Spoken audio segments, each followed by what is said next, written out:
The things we desire most may never happen, and that's okay. Because the universe only owes us one thing: death. People, circumstances, environments, all out of our hands. End results are beyond our reach. The only thing we own is our effort. But we waste our time and energy watching other people, drawing parallels, dreaming about ourselves in a hallucinated alternate universe that could have been, if only. Thinking it's too late, it's not working, it'll never happen. Doubting ourselves, changing our beliefs, and quitting our dreams. Because we think the universe isn't giving us what we think it owes us. Or the pixels on our screen read a lesser number than we'd like. Or because someone's opinion didn't validate our efforts. Truth is, everything that's not coming from within you is just noise. And you can choose to pay attention to it, or ignore it. To let it cripple you, or make you flourish. But as death surely creeps from behind, the only thing that matters is, how did I spend my time? Not the followers I collected, or the recognition I got, or the money I made. Those are momentary symptoms that I may never experience. The objective is to do, to create, to honor every moment spent in the process. An idea, a plan, a challenge, a lesson, a vision realized. The choice is yours. Are you a slave to the noise? Or are you the God within?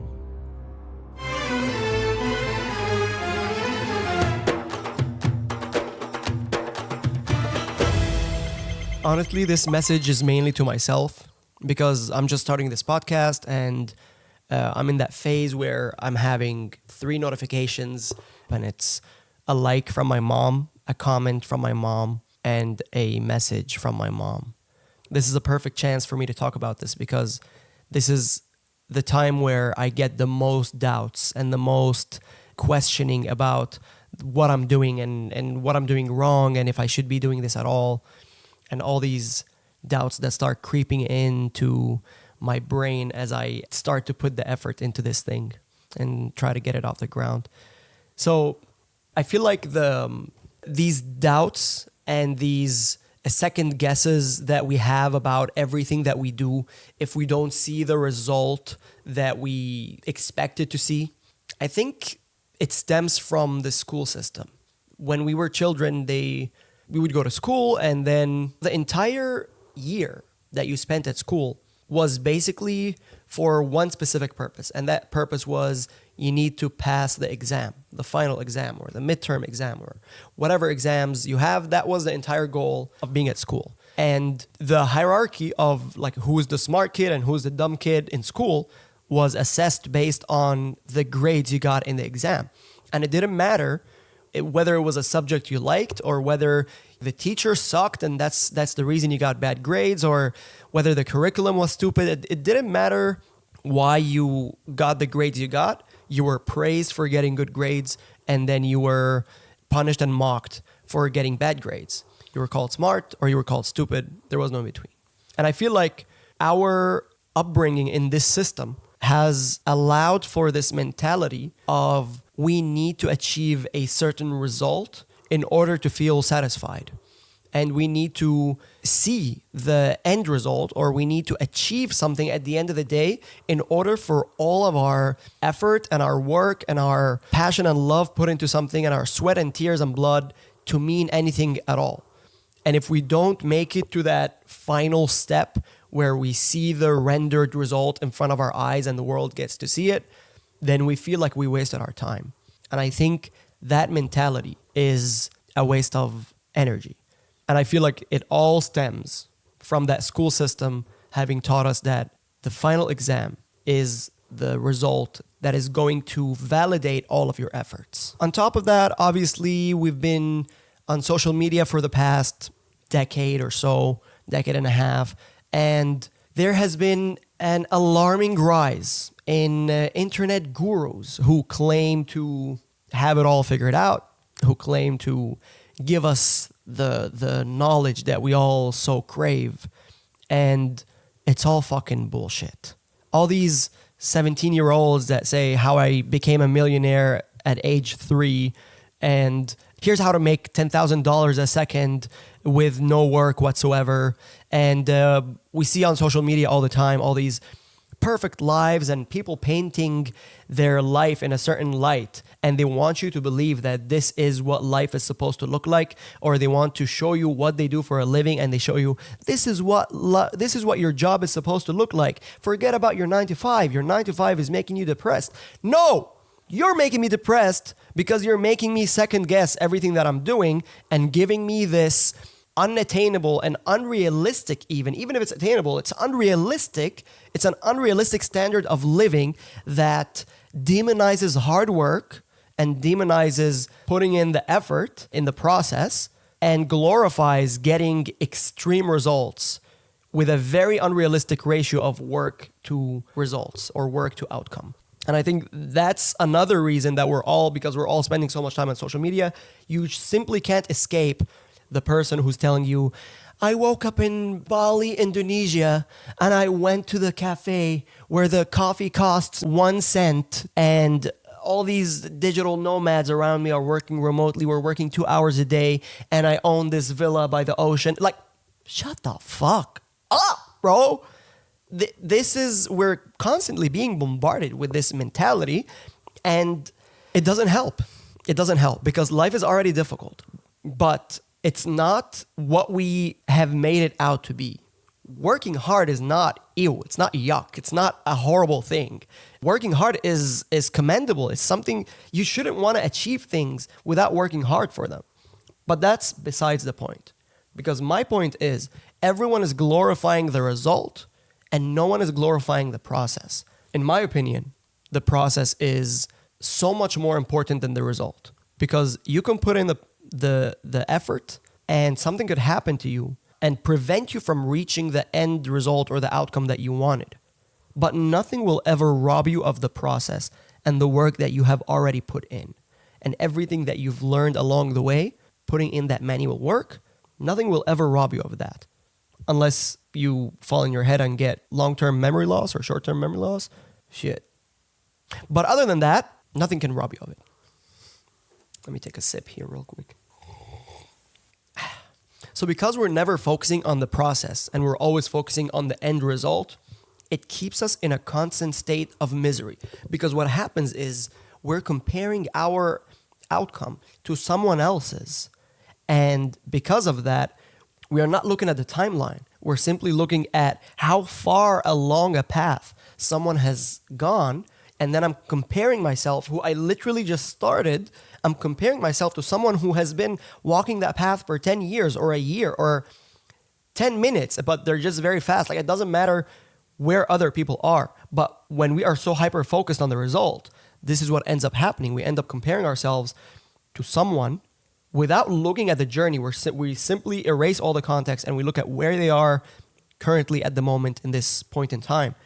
And then we feel bad accordingly. And we will always feel bad because we tend to have a habit as humans to not compare ourselves to people who are worse than us. We tend to compare ourselves to people who are people who are better off than us. And I'm not saying that someone who has achieved more tangible results is better off, but in the context of this topic where we focus on results, someone who is farther along the path just automatically means that they're better off, which I just want to reiterate, it doesn't mean that they're better off. So because we're always focused on the end goal, we are in a constant state of misery because we will not cherish the process. If you compare, do this exercise with me. If you compare your result, your current result, or how much you have in your bank account to what Jeff Bezos has in his bank account, obviously you're going to feel absolutely horrible. It doesn't matter who you are, unless you're Elon Musk. But Elon Musk is not watching this. So if you compare to what Jeff Bezos has, your money is going to automatically be ruined in your eyes. You're not going to see the same. It's not going to feel nice. So you lose in that race. But let's think about this. If you compare your work ethic and your effort and your process to Jeff Bezos, it's possible that you outwork that man or that woman or anyone else. And it is possible that your process is better. And even if it's not, there are things that you could do to improve your process, to improve your workflow that put you up to speed. You can win that race. So if you focus on the process, you can win and you can feel great about yourself. And even better, the process is something that is completely within your control, completely dictated by your efforts and your willingness to learn and your willingness to apply knowledge to your process. And so that is a race that you can win that will make you feel really good about yourself, and you can stop comparing yourself to other people. And in that race, when you compare yourself to other people and you notice that they're doing better, you can actually do something about it. You could see what they're doing better and implement it and apply it to yourself, and then become on an equal footing with these people that you're losing to. So that's one of the benefits of focusing on the process versus focusing on the result. Because the process is a race you can win, but the result is not a race that you can control. Another thing is when you focus on the result, once you've achieved, let's say whatever that result is, once you've achieved that result, one of two things is going to happen. You're either going to have to set a new result and then continue that cycle of misery again, or you reach your goal and you now have no sense of purpose and you lose all drive and you lose all energy and all love and all passion, and all of a sudden your attention is shifting to something else where you can achieve another result. So if you focus on the process, it's never something that could end. You know, if you're walking, you look at your feet and you could take one step after the other. It doesn't matter. There's always going to be one step after the other. But if you look at the path that you're going, this is a shit analogy. Shit. That's a bad analogy. Forget about that. All right, let me take a sip. That's nice. I mean, if you put 3 tablespoons of sugar in a cup, of course it's going to be nice. All right. I know I said that we are comparing results with people and it's making us feel horrible, but I don't want to make it seem like getting external feedback is a bad thing. For me personally, obviously I feel horrible when I compare my stats to someone else who's more successful within the same niche, or honestly any other niche. Like one of the bad things about comparing results, and especially in this day and age, we're comparing, it's always monetary results, like it's financial. So when I look at someone who's in a completely different field, like let's say I'm doing YouTube, and I see someone who's doing carpentry, and they're doing so well, and they're advertising it so well, and they're showing the world that their lifestyle and how successful they are, I immediately feel drawn to that entire field. Like I completely forget that it has nothing to do with me, but because I'm so focused on that monetary success, I'm like, yeah, I should probably go learn carpenting and I'll achieve the same result. Not gonna happen. Focus on the people that are within your area. Don't stop looking around and seeing what other people are doing to achieve this monetary success. Look at people in your area. I'm talking as if I don't do this. Like I do this mistake all the time. So maybe you don't, I do. So I'm really talking to myself when I listen to this. Stop comparing yourself to people in general, but especially people in other categories.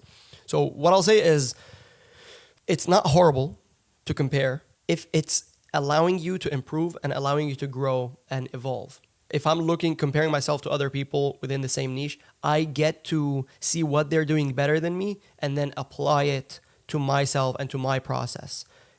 This ultimately could affect the end result, but the end result is out of my control either way, and I need to accept that. However, comparing myself to be self-destructive and to reduce my self-esteem and just make myself feel bad, just avoid all of that. Like there's nothing good that can come out of that other than doubting yourself and hating yourself and probably quitting, and then hating yourself even more when you realize you quit and you could have kept going.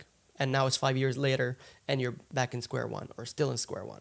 So comparing yourself is good as long as you use it to your advantage and use it to build yourself up as opposed to put yourself down.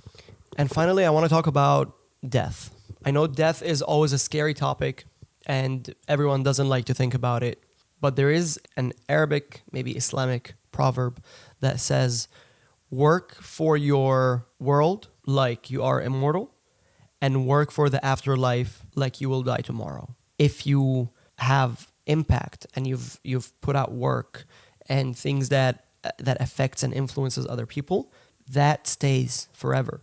This makes you immortal because you can have influence on people forever. Think about books or thoughts or ideas or inventions, everything that you consume now or everything that benefits you now, this entire civilization, this life, is in huge part because of people who have already left us, but their impact on us remained. So this is what you should really be focusing on. It's the work, because the work that you put out is what's gonna, what's the word? It's the word precede you once you're gone. I need to check a dictionary after this. The work that you do, jeez, the work that you do is what's going to remain once you have left. But the achievements that you have, rewards, subscribers, money, all of that is not going to benefit you in any way. No one cares, which is just another testament to why you should focus on the process and on the work that you do and not the result. The work that you do that stays once you're gone, you want to make sure that it's not a pile of shit. You want to make sure that it's tip top, it's good. So take your time with it. Stop comparing. Just do something that you will be proud of, that your spirit will be proud of, your soul will be proud of once you've left the material world. I think this is something that a lot of us need to hear, especially me, because I tend to focus on the end result way too much and I tend to compare, and my entire life I've just been running around, jumping from one thing to the next because I see someone that has achieved different results or better results than I have in something different. But the results I was looking at was always amount of followers and the amount of money that they're making and maybe how little work they have to put into it. So I need to focus on the process, and I hope that this mentality helps stick to things and become dedicated and committed to things without giving myself unrealistic rubrics and measurements. And I hope you benefited from any word I said. Thank you so much for watching The Social Condom or listening to The Social Condom, and have a beautiful day.